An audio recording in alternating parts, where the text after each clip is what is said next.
साथीहरू यो चामलको पिठोबाट बनेको हेल्दी नास्ता हजुरहरूले पनि घरमा सजिलै बनाएर खान सक्नुहुन्छ। यसलाई चाहिँ मैले सक्खर युज गरेको छु। मिठाई हजुरहरूले नि घरमा बनाएर खान सक्नुहुन्छ। एकदमै मिठो हुँदो रहेछ यो चाहिँ। अनि सुरुमा मैले यो एउटा भाँडामा चाहिँ पानीलाई तताएँ, 1 चम्चा जति घिउ राखेर। अनि पानी तातो भएर उम्लिन लागेपछि ग्यासको फ्लेमलाई बन्द गरेर यो पिठोलाई, चामलको पिठोलाई खनाइदिन्छु। अनि एकछिन मजाले चलाई यसलाई चाहिँ यो तातो पानीमै मुस्नुपर्छ। अनि मजाले मुछिसकेपछि चाहिँ यसलाई चाहिँ अब डो नै पिठो मुस्ने जस्तै टाइपले मुस्नुपर्छ।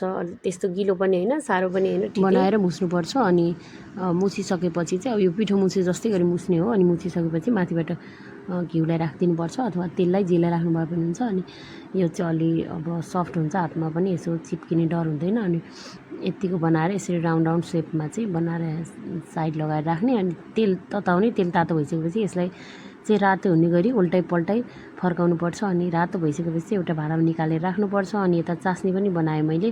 एउटा डल्ला भेलीमा चाहिँ 1 कचौरा जति पानी राखेर एकछिन मजाले पगालिदिने यसलाई। यो सक्खर पग्लिसकेपछि चाहिँ यसलाई बाक्लो चास्नी नि बनाउनु पर्दैन। एकैछिन पग्लिसकेपछि यो रेडी हुन्छ। मैले चाहिँ गुलियोको लागि यो सक्खर राख्दैछु। अब यसमा चिनीको चास्नी राख्न पनि सक्नुहुन्छ अथवा पहिल्यै चिनी राखेर पकाउन पनि सक्नुहुन्छ। यसरी बनाएको चाहिँ एकदमै हेल्दी हुन्छ अनि खानामा पनि मिठो हुन्छ, नरम। अब यतिको भइसकेपछि यो चास्नी पनि बनेर रेडी भयो। अब यो फ्राई गरेर राखेकोमा चाहिँ मैले यो सबै चास्नी राखेर अनि यसलाई मजाले डुब्ने गरी चास्नी राखेर बनाइदिएँ। अनि 15 मिनट जति चास्नीमा राखिसकेपछि चाहिँ निकालेर हेर्दाखेरि हेर्नुहोस् त यस्तो राम्रो हेल्दी, एकदमै छिट्टो सजिलो तरिकाले बन्ने मिठाई बनेर रेडी भएको छ। हजुरहरूले पनि ट्राई गर्नु होला है त। Thank you for watching.